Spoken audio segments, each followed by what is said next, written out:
പറയാറുണ്ട്, നിനക്ക് എന്താ ഇങ്ങനെ അപ്പുറം ഇപ്പുറം എന്ന് വല്ലതും ചെയ്ത് വീഡിയോ എടുത്തിട്ടുണ്ടേ, വേണേ കണ്ടാൽ മതി, കാണണ്ട അല്ലെങ്കിൽ കാണണ്ട, എന്റെ വീട് എന്റെ സോഷ്യൽ മീഡിയ ഞാൻ വീഡിയോ ചെയ്യും, വേണേ കണ്ടാലും ബ്ലോക്ക് ചെയ്ത് പോവാലോ. അപ്പൊ ഈ ബെസ്റ്റി എന്ന് പറയുന്നത് ടോക്സിക് റിലേഷൻഷിപ്പിന്റെ ഇടയ്ക്ക് പ്രശ്നം ആവുന്നുണ്ടെന്നാണോ ചേട്ടൻ പറഞ്ഞു വരുന്നത്? അതിപ്പോ ഞാനൊരു എക്സാമ്പിൾ പറയാം.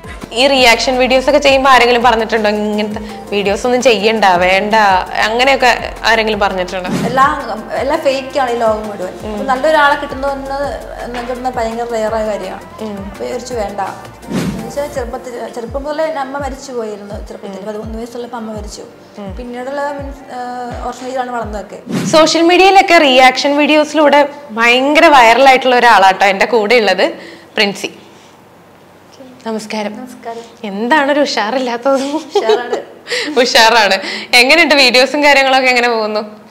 അടിപൊളിയായിട്ട് പോകുന്നു. ഇപ്പം കുറച്ചായിട്ട് കല്യാണത്തിന് തിരക്കിലായിട്ട് കുറച്ച് സ്ലോ ആണ് പോകുന്നത്. ശരിക്കും പറഞ്ഞാൽ ഈ റിയാക്ഷൻ വീഡിയോസ് ഒക്കെ ചെയ്യുമ്പോൾ കുറച്ചുകൂടി എളുപ്പമല്ലേ റീച്ച് ആവാനായിട്ട്? അങ്ങനെ കരുതുന്നുണ്ടോ? അങ്ങനെയാണോ വീഡിയോസ് ചെയ്തു തുടങ്ങിയത്? അല്ല, ഞാൻ ബേസിക്കലി ടിക്ടോക്കാണ് എന്റെ മെയിൻ പരിപാടി. അത് വൈറലാവുന്നേ ഇല്ലായിരുന്നു. അപ്പൊ ഞാൻ വെച്ച് വെറുതെ ഒന്ന് റിയാക്ഷൻ ഇട്ട് നോക്കാം. വൈറലായ വീഡിയോ എടുത്ത് കട്ട് ചെയ്തിട്ട് ചുമ്മാ ഇരുന്ന് നോക്കിയതാണ് ഫസ്റ്റ് ടൈം. അങ്ങനെ സ്റ്റാർട്ട് ചെയ്തതാണ്. അങ്ങനെ സ്റ്റാർട്ട് ചെയ്ത് നോക്കിയപ്പം റീച്ച് ആവുന്നുണ്ട്. അങ്ങനെ 2 ഇതിലേക്ക് വരുന്നത് ഫസ്റ്റ് ടൈം. അപ്പൊ ഫസ്റ്റ് ടൈം 1K ഉള്ളായിരുന്നു റീച്ച് ഒക്കെ ടിക്ടോക്ക് ചെയ്യുമ്പോൾ. പിന്നീട് നോക്കുമ്പോൾ റീച്ച് 30K 60K 1 മില്യണിലേക്ക് അടിച്ചടിച്ച് വരുന്നുണ്ട്.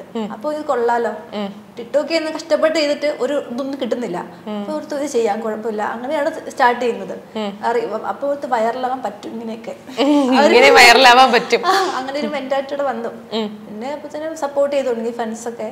അങ്ങനെ ഇപ്പൊ ചെയ്തോടി അങ്ങനെ പറഞ്ഞ് സപ്പോർട്ട് തുടങ്ങി. അങ്ങനെ തുടങ്ങിയതാണ്. കാരണം ഓൾറെഡി സക്സസ് ആയിട്ടുള്ള വീഡിയോസ് ആണല്ലോ, ഓൾറെഡി വൈറൽ ആയിട്ടുള്ള വീഡിയോസ് ആകുമ്പോഴേക്കും അത് എന്തായാലും ആളുകൾ നോക്കാനുള്ള ചാൻസ് വളരെ കൂടുതലായിരിക്കും. അപ്പൊ അങ്ങനെ നോക്കിയാൽ ഈ റിയാക്ഷൻ വീഡിയോസ് ചെയ്യുന്ന ഒരു സേഫ് സൈഡ് അല്ലേ? സേഫാ, ഒരു സേഫ് അല്ലേ? സേഫ് എന്ന് വെച്ചാൽ അത് അങ്ങനെയല്ല. അത് കാണാത്ത ആൾക്കാരും ഉണ്ടല്ലോ, പിന്നീട് കാണുമ്പോൾ ഫസ്റ്റ് കാണുന്ന ആൾക്കാരും ഉണ്ട്. അപ്പൊ എന്റെ റിയാക്ഷൻ അതിന്റെ കൂടെ എന്തെങ്കിലും കൂടെ സപ്പോർട്ട് ചെയ്ത് വെക്കും. അപ്പൊ ഇങ്ങനെ നെഗറ്റീവ് വരുമ്പം ഒരു പോസിറ്റീവായിട്ട് കാര്യം എഴുതി വെക്കുന്നുണ്ട്. അതും കൂടെ കൂടി വായിക്കുമ്പം ശരിയാണ്, അവർ പറഞ്ഞ കാര്യം നെഗറ്റീവും പോസിറ്റീവും ഉണ്ടായിരിക്കും വൈറലായ വീഡിയോയ്ക്ക്.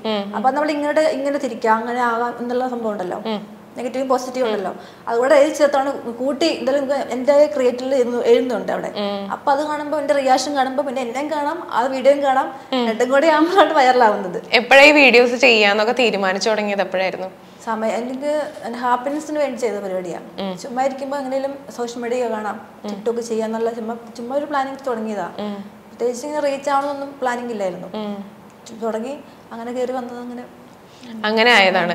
ഒരുപാട് സ്ട്രഗിൾ ചെയ്തിട്ട് കയറി വന്ന ഒരാളാണ്, അല്ലെങ്കിൽ എന്താ പറയാ ഓർഫനേജിലാണ് വളർന്നത്. അപ്പോൾ ആ ഒരു ടൈമൊക്കെ ആലോചിക്കുമ്പോൾ എങ്ങനെ ഉണ്ടായിരുന്നു എന്നല്ല ഞാൻ ചോദിക്കുന്നത്, ആ ഒരു സമയമൊക്കെ എങ്ങനെയാ ലൈഫിൽ കവർ ചെയ്ത് വന്നിട്ടുള്ളത്? ചെറുപ്പം മുതലേ അമ്മ മരിച്ചു പോയിരുന്നു. ചെറുപ്പത്തിൽ 13 വയസ്സുള്ളപ്പോൾ അമ്മ മരിച്ചു. പിന്നീടുള്ള ഓർഫനേജിലാണ് വളർന്നതൊക്കെ. എൻ്റെ കസിൻസ് ഒക്കെ എല്ലാവരും ഉണ്ടെങ്കിലും അവർക്ക് പരിധിയാണ് നോക്കുന്നതിനൊക്കെ. അപ്പൊ എന്നെ കൊണ്ട് അവിടെ ആക്കി. പിന്നെ അവിടെ നിന്നാണ് വളർന്നതും കാര്യങ്ങളൊക്കെ. ആ ഒരു സ്ട്രഗിളിലൂടെ കടന്നു വന്നിട്ടുണ്ട്. അപ്പം ഇപ്പോൾ ലൈഫിൽ നോക്കുവാണെങ്കിൽ അതൊക്കെ നല്ല കാര്യങ്ങളായെന്ന് തോന്നുന്നു. അതിൻ്റെ വിഷമങ്ങളെ കടന്നു വന്ന് എല്ലാം നോക്കാനുള്ള ഒരു തരണ ശക്തിയായി. ഇപ്പം എന്ത് നമ്മൾ തരണം ചെയ്ത് ജീവിക്കും. അങ്ങനെയൊക്കെ മുന്നോട്ട് വന്നു. മീൻസ് എന്താ പറയാ, എന്താ പറയാ, ആ ഒരു സമയത്തെന്ന് വെച്ച് കഴിഞ്ഞാൽ അമ്മ മരിച്ചു. ആ ഒരു ടൈമിലൊക്കെ പെട്ടെന്ന് ഒറ്റയ്ക്കാവാണ്. 13 വയസ്സെന്ന് പറഞ്ഞാൽ ചെറിയ പ്രായമാണ്, ഒരു പെൺകുട്ടിയാണ്, ബ്രദർ ഉണ്ട്.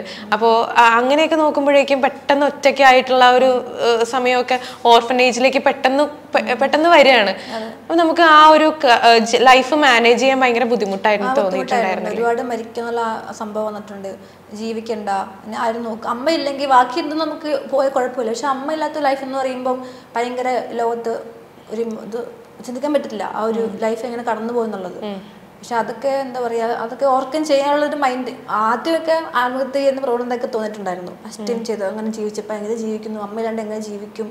പിന്നെ ഓർഫനേജ് പറയുമ്പോൾ അവിടെ പല കുട്ടികളൊക്കെ ഉണ്ടാവും, പല പീഡന കേസുള്ള കുട്ടികളൊക്കെ ഉണ്ട് അവിടെ കൂടെ ലൈഫ് സ്പെൻഡ് ചെയ്യുന്നത്. അപ്പം അതൊക്കെ വെച്ച് നോക്കുമ്പോൾ എൻ്റെ ലൈഫ് ബെറ്ററാണ്. അവർക്ക് പല കാമ്പുകം പീഡിപ്പിച്ചത് പോലെ പീഡന കേസ് പ്രതികളൊക്കെ ഉള്ള കുട്ടികൾ, അവിടെ നിൽക്കുന്ന കുട്ടികൾ, പല കുട്ടികൾ എന്നുവെച്ചാൽ പ്രതികൾ അല്ല വെച്ചാൽ പീഡിപ്പിച്ച പിള്ളേർക്കില്ലേ, ഇരയാക്കപ്പെട്ട കുട്ടികളൊക്കെ അവിടെ ഉണ്ടാവും. അവളുടെ കൂടെ നമ്മൾ നിൽക്കുന്നത്. അപ്പൊ അത് വെച്ച് നോക്കുകയാണെങ്കിൽ ഞാൻ ബെറ്റർ ആണ്. അവരുടെ കൂടെ നിൽക്കുക, അവരുടെ ഇമോഷൻസ് കാണുക, അവരുടെ ലൈഫ് ചേഞ്ചിങ് കാണുമ്പോൾ എൻ്റെ ലൈഫിൽ ഇത്ര ഒന്നും സംഭവിച്ചിട്ടില്ല. അമ്മ നഷ്ടപ്പെട്ടുള്ളൂ. അവളുടെ ലൈഫിൽ എന്ന് വെച്ചാൽ ഇനി 18 വയസ്സ് വരെ അവൾക്ക് വേറെ ലോകത്ത് പരിചയം പോകാൻ പറ്റത്തില്ല, വീട്ടിലേക്ക് വിടത്തില്ല അവര്. അപ്പൊ അത് നിൽക്കുമ്പോൾ വേറെ സൈഡ്, എല്ലാവർക്കും വിഷമങ്ങളുണ്ടല്ലോ. അപ്പൊ അത് വേറെ സൈഡ്, എൻ്റെ വിഷമം വേറെ സൈഡ്. അല്ലാതെ ആലോചിക്കുമ്പോർക്കും എനിക്ക് വലിയ അമ്മ നഷ്ടപ്പെട്ടു പോയിട്ടുള്ളൂ, ഇവർക്ക് ലൈഫിൽ പല പല പ്രശ്നങ്ങൾ കടന്ന് വേറെ കുട്ടികളുണ്ട് അവിടെ. അപ്പൊ എല്ലാം കൂടെ ആലോചിക്കുമ്പോൾ എന്താ പറയാ, എല്ലാം കണ്ടുകിടന്ന് നോക്കുമ്പോഴത്തേനും നമുക്ക് കുറച്ചൊക്കെ മനസ്സുകൊണ്ട് കൂളാൻ പറ്റുന്നുണ്ട് അവരെ കാണുമ്പോൾ, അവരെ സ്പെൻഡ് ചെയ്യുമ്പോൾ. അന്ന് ആ ഒരു സമയത്തൊക്കെ ആരായിരുന്നു ഒരു സപ്പോർട്ട് എന്നുള്ള രീതിയിൽ? കാരണം ഒരു പെൺകുട്ടിയാണ്, ഒന്നും ആയിട്ടില്ല ആ ഒരു ടൈമിൽ, 13 വയസ്സ് ചെറിയ പ്രായമാണ്. അപ്പോൾ ആ സമയത്ത് ഒരു സപ്പോർട്ട് എന്നുള്ള രീതിയിൽ ആരൊക്കെ ഉണ്ടായിരുന്നത്? ഓർഫനേജിൽ മീൻസ് അവിടെ കൗൺസിലിംഗ് ആൾക്കാരുണ്ടാവും, പിന്നെ അവിടുത്തെ കൗൺസിലിംഗ് വേറെ നോക്കാൻ പ്രത്യേകിച്ച് ആൾക്കാർ സ്റ്റാഫൊക്കെ ഉണ്ടാവും. അവർക്ക് നമ്മളെപ്പോഴും കൗൺസിലിംഗ് ചെയ്യും. അവിടെ വിഷമമൊക്കെ ഷെയർ ചെയ്യുമ്പോൾ കുറച്ച് കൂളാവാൻ പറ്റും. പിന്നെ പഠിക്കും, പ്രെയർ, മിക്കവാറും കൊന്തയും പ്രെയറൊക്കെ ആയിട്ട് ദൈവമായിട്ട് അടുത്തിരിക്കുമ്പോൾ കുറച്ച് ഇമോഷൻസ് ഒക്കെ കുറഞ്ഞു വരും. പിന്നെ തിങ്ക് ചെയ്യും ലൈഫ് ഇങ്ങനെയൊക്കെ ആയെങ്കിലും ജീവിച്ചേ പറ്റുള്ളൂ. ആ ഒരു മെന്റാലിറ്റി വന്നു തുടങ്ങി. ഓരോ പ്രായം കൊണ്ട് പക്വതയായി വരുമല്ലോ. അങ്ങനെ പിന്നെ ഫ്രണ്ട്സൊക്കെ പറയും സാരമില്ല പോട്ടെ, ഞങ്ങളൊക്കെ ഉണ്ട്, നല്ല സപ്പോർട്ടിങ് ഉണ്ടായിരുന്നു. എന്നാലും ഒറ്റയ്ക്ക് ഇരിക്കുമ്പോൾ തോന്നും ആരും ഇല്ലാത്തൊരു വിഷമം എപ്പോഴും ഉണ്ടാവില്ല. പിന്നെ അവരൊക്കെ സപ്പോർട്ട് ചെയ്യുമ്പോൾ നമ്മൾ പിന്നെ ഓക്കെ ജീവിക്കാം. ഇപ്പൊ പുറത്തെ സ്കൂളിലൊക്കെ പോകുമ്പോഴേക്കും ഒരു എന്താ പറയുക, ബാക്കിയുള്ള കുട്ടികളൊക്കെ അച്ഛനും അമ്മയൊക്കെ ആയിട്ട് വരുമ്പോൾ ആ ഒരു സമയം ഉണ്ടല്ലോ, അപ്പോൾ നമുക്ക് പെട്ടെന്നൊരു വിഷമവും കാര്യങ്ങളും തോന്നുമല്ലോ. കാരണം എൻ്റെ ജീവിത സാഹചര്യം ഇതാണ്. ആ ഒരു രീതിയിൽ അതൊക്കെ എങ്ങനെയായിരുന്നു ഫേസ് ചെയ്തിട്ടുണ്ടായിരുന്നു? ഭയങ്കര വിഷമമുള്ള കാര്യങ്ങളായിരുന്നു അന്ന്. ഇപ്പോൾ ഓർക്കുമ്പോൾ കുഴപ്പമില്ല, അന്നും ഒക്കെ ഭയങ്കരമായിട്ട് മനസ്സിൻ്റെ വിഷമം എന്ന് വെച്ചാൽ എപ്പോഴും കരയും. അതൊക്കെ ഓർക്കുമ്പോൾ എൻ്റെ അപ്പനില്ലല്ലോ അമ്മയില്ലല്ലോ ആ ഒരു വിഷമം എപ്പോഴും ഉണ്ടായിരുന്നു മനസ്സിനകത്ത്. പിന്നെ അത് മീൻസ് അവരെ കാണുമ്പം എങ്ങനെയോ അതൊക്കെ ഇപ്പോഴൊന്നും ഓർക്കാൻ പറ്റില്ല, എങ്ങനെയൊക്കെയോ ഒരു ശക്തി എന്നെ ആ സമയത്ത് മുന്നോട്ട് നയിച്ചെന്ന് പറയാം, ഓവർകം ചെയ്യാനായിട്ട്. അതാണ് പറയാനും പറ്റില്ല, എന്താന്ന് തിങ്ക് ചെയ്യാൻ പറ്റുന്നില്ല. അത് ആ ഇമോഷൻസേ പറ്റുന്നില്ല. അതിനുശേഷമുള്ള ലൈഫൊക്കെ എങ്ങനെയായിരുന്നു? അപ്പോൾ ആ ലൈഫ് മീൻസ് പിന്നെ 18 വയസ്സായപ്പോൾ അവിടെ നിന്ന് ഇറങ്ങി. പിന്നെ സ്വന്തമായിട്ട് ജീവിക്കണമല്ലോ. അപ്പോൾ അവിടെ നിന്ന് ഇറങ്ങി. ബ്രദർ പറഞ്ഞു, എന്നെ വിളിച്ചിട്ട് പറഞ്ഞു പഠിക്കാൻ, നമുക്ക് വേറെ സ്ഥലത്തേക്ക് പഠിക്കാൻ പോവാം. പിന്നെ നാഗർകോവിലാണ് പഠിച്ചത്, നാഗർകോവില്. അങ്ങോട്ട് പോയി അവിടെ BB എന്ന് പറഞ്ഞ കോഴ്സ് പഠിച്ചു. അതിനുശേഷം പിന്നെ ഒറ്റയ്ക്ക് ലൈഫായിരുന്നു ഫുള്ളും. സപ്പോർട്ടിങ് കുറവാണ് ബ്രദർ. അവൻ്റെ കാര്യങ്ങൾ. പപ്പയുണ്ട്, പപ്പയ്ക്കും കുറച്ച് മാനസിക പ്രശ്നമൊക്കെ ഉണ്ട്. ഉത്തരവാദിത്വ ബോധമില്ലാത്തൊരു മനുഷ്യനാണ്. പക്ഷെ ആ കുറ്റം പറഞ്ഞല്ല, പക്ഷെ അവർക്ക് അങ്ങനെയാണ് മെന്റാലിറ്റി അങ്ങനെയാണ്. അപ്പൊ നമ്മൾ ഒറ്റയ്ക്ക് ജീവിച്ചേ പറ്റുള്ളൂ. ഇനി എന്തായാലും ആരും സപ്പോർട്ട് ചെയ്യാനില്ല. അപ്പം അങ്ങനെ നമ്മൾ ജീവിച്ച് മുന്നോട്ട് പോകുന്ന വിചാരിച്ചു. ഹോസ്റ്റലിൽ കൂടെ ലൈഫായിരുന്നു ഫുള്ള്, ഹോസ്റ്റൽ വാസം. അതിൻ്റെ ഇടയ്ക്ക് ഫ്രണ്ട്സ് ഉണ്ടാവാറുണ്ട്. അതിൻ്റെ ആ സംഭവത്താണ് ഈ റിയാക്ഷൻ വീഡിയോസ് ചെയ്ത വരാന്നുള്ള സംഭവം കയറി വന്നത്. ചെയ്യുമ്പോൾ ഹാപ്പിനെസ്സിന് വേണ്ടി. അങ്ങനെ ഒരു സഹതാപത്തിന്റെ നിഴൽ എപ്പോഴും ഉണ്ടാവുമല്ലോ. അപ്പോൾ ആ ഒരു ബുദ്ധിമുട്ടായിട്ട് ഫീൽ ചെയ്തിട്ടുണ്ടോ? ആദ്യമൊക്കെ ഉണ്ടായിരുന്നു, ഇപ്പം പാപില്ലേ എന്ന് പറയും. എന്നുവെച്ചാൽ മൈൻഡ് എങ്ങനെയായി നമ്മൾ എത്ര കാലം അങ്ങനെ നോക്കി ജീവിക്കാൻ പറ്റും. നമുക്ക് 2-3 വർഷം വേണമെങ്കിൽ അങ്ങനെ സഹതാപത്തിലൂടെ ജീവിക്കാൻ പറ്റും. ലൈഫ് ഇങ്ങനെ പോയല്ലോ, ആ സപ്പോർട്ട് ചെയ്യലെന്ന് പറഞ്ഞ് അങ്ങനെ നിൽക്കാൻ പറ്റും. പക്ഷെ എപ്പോഴും നമ്മളത് ഒരു മനസ്സുകൊണ്ട് പാകപ്പെട്ട് വരുമ്പോഴത്തേനും അത് സ്ട്രഗിൾ ചെയ്യാനുള്ള ഒരു മനക്കെടുത്ത് നമുക്ക് ഉണ്ടാവും, ഓട്ടോമാറ്റിക് ഉണ്ടാവും. അങ്ങനെ വന്നപ്പോൾ പിന്നെ കുഴപ്പമില്ല, കൂടാൻ തുടങ്ങി. നമ്മളെക്കാളും വിഷമമുള്ള വേറെ കുട്ടികൾ വേറെ കുറെ ഉണ്ട്. അപ്പൊ നമുക്കൊന്നും ഒന്നുമല്ല, നമുക്കുള്ള ഹെൽത്ത് ഉണ്ട്, പണിയെടുക്കാനുള്ള ആരോഗ്യമുണ്ട്, നമുക്ക് ജീവിക്കുക. ആ രീതിക്ക് മുന്നോട്ട് പോയാൽ പിന്നെ മൈൻഡ് അങ്ങനെ നെഗറ്റീവായിട്ട് പോസിറ്റീവായിട്ട് തിങ്ക് ചെയ്യാൻ തുടങ്ങി. അപ്പോൾ ചേഞ്ച് ആയിരുന്നു, ലൈഫൊക്കെ മാറി തുടങ്ങി. നമ്മുടെ എല്ലാവരും മൈൻഡാണ്. മൈൻഡ് ഓക്കെ ആണെങ്കിൽ ഒരു പ്രശ്നം ഉണ്ടാവില്ലെന്ന് എൻ്റെ പഠിച്ച കാര്യം. ചിന്തിക്കുവാണെങ്കിൽ ഫുൾ നെഗറ്റീവ് ആണെങ്കിലും നമ്മൾ തിരിക്കുന്ന തീരുമാനങ്ങൾ പോസിറ്റീവ് ആണെങ്കിൽ കുഴപ്പമില്ല. അതാണ് ഞാൻ മനസ്സിലാക്കിയത്, ലൈഫിൽ നിന്ന് മനസ്സിലാക്കിയത്. എപ്പോഴും പോസിറ്റീവായി ഇരിക്കാൻ ശ്രമിക്കുക. ട്രാവൽ ചെയ്യുക എൻ്റെ ഏറ്റവും വലിയ സംഭവം. ട്രാവലിങ്, മൂവീസ്, ഇങ്ങനെ സംഭവങ്ങൾ കാണുക. മനസ്സെപ്പോഴും ഹാപ്പി ആയിരിക്കുക. അതിലൂടെ എന്തും ചെയ്യാം. ആ ഒരു മെന്റാലിറ്റി വന്നു. പിന്നെ അതൊക്കെ ഓവർകം ചെയ്ത് ഇവിടെ വരെ എത്തി. ഇപ്പൊ മാരേജിന്റെ കാര്യങ്ങളൊക്കെയാണ്. അപ്പൊ ഈ മാരേജും കാര്യങ്ങളൊക്കെ എങ്ങനെയായിരുന്നു സംഭവിച്ചത്? മാരേജ് അറേഞ്ച് മാരേജ് എനിക്ക് വന്നിരിക്കുന്നത്. ഹോസ്റ്റൽ വാർഡനാണ് ഇങ്ങനെ പരിചയപ്പെട്ടതാണ്, ഹോസ്റ്റൽ വാർഡൻ വഴി.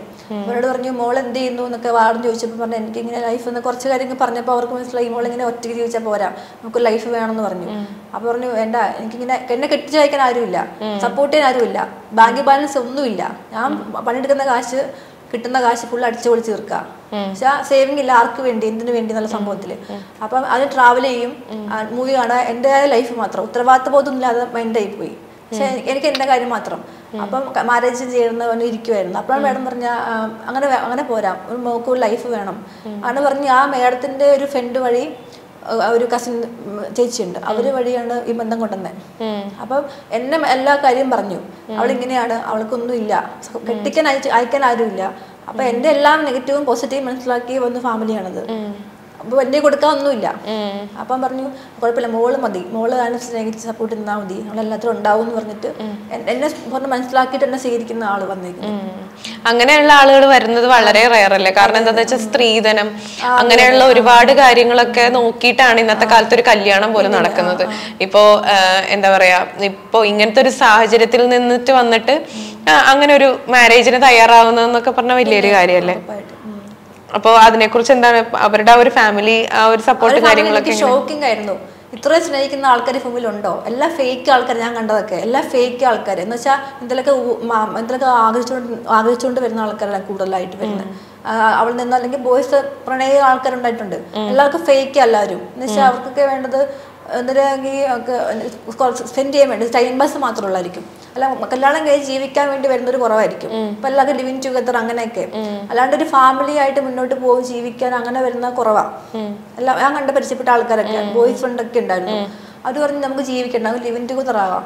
എനിക്കത് വേണ്ട, എനിക്ക് എന്നെ സ്നേഹിക്കുന്ന ഫാമിലി ഉള്ളൊരു ഭർത്താവ് എനിക്ക് വേണ്ടത്. അപ്പൊ ഞാൻ അങ്ങനെ ഒരുപാട് ഞാൻ ആഗ്രഹിച്ചിരുന്നു, കിട്ടുവായിരുന്നെങ്കിൽ നല്ലതായിരുന്നു. ഒറ്റയ്ക്ക് ഇരിക്കുമ്പോഴൊക്കെ പൊട്ടിക്കരയാറുണ്ട്, ഒരു ഫാമിലി ഉണ്ടായിരുന്നെങ്കിൽ ഓർത്ത്, സ്നേഹം ഉണ്ടായിരുന്നെങ്കിൽ ഓർത്തിട്ട്. എന്നുവെച്ചാൽ ഒരു നല്ല ഫാമിലി ബേസ്, നല്ല ഭർത്താവ് ഒക്കെ ഉണ്ടാകുന്ന ആഗ്രഹിച്ചിട്ടുണ്ട്. അപ്പോഴാണ് ഞാൻ എന്തൊക്കെയാണ് നമ്മൾ ഓവറായിട്ട് തിങ്ക് ചെയ്യുന്നത് അത് നമുക്ക് വന്നു ചേരുന്ന എൻ്റെ ഒരു ഇതിൽ പറയുന്നത്. അതിപ്പോൾ എനിക്ക് ലഭിച്ചിട്ടുണ്ടെന്ന് പറയാം. ഇപ്പം 5 പെങ്ങന്മാരുണ്ട് ആ ചേട്ടന്. ആ ചേട്ടനേക്കാളും കൂടുതൽ സ്നേഹിക്കുന്നത് ആ പെങ്ങന്മാരാണ് എന്നെ. പക്ഷെ അതുപോലെ ഒരു നല്ലൊരു കൂട്ടുകുടുംബ ഫാമിലിയാണ്. അതിൻ്റെ ഞങ്ങളുടെ നൈറ്റ്സ് ആ ഒരു ഫാമിലി സിസ്റ്റർമാരുടെ സ്നേഹമാണ്. അതില്ലെങ്കിൽ ചേട്ടനെ കണ്ടുമുട്ടുമില്ല. ആ ചേട്ടനും ബെറ്ററാണ്. ആ ചേട്ടൻ അങ്ങനെ ഉടായ്പൊന്നുമില്ല, നല്ലൊരു മനുഷ്യൻ എന്ന് പറയാം. ബേസിക്കലി അങ്ങനെ പറയാം. 10-ാം തീയതി കല്യാണമാണ്. അവിടെ വരെ എത്തി. ഇപ്പൊ ഈ ഇൻസ്റ്റഗ്രാമിലെ പേര് ബിനിയ അങ്ങനെയാണോ?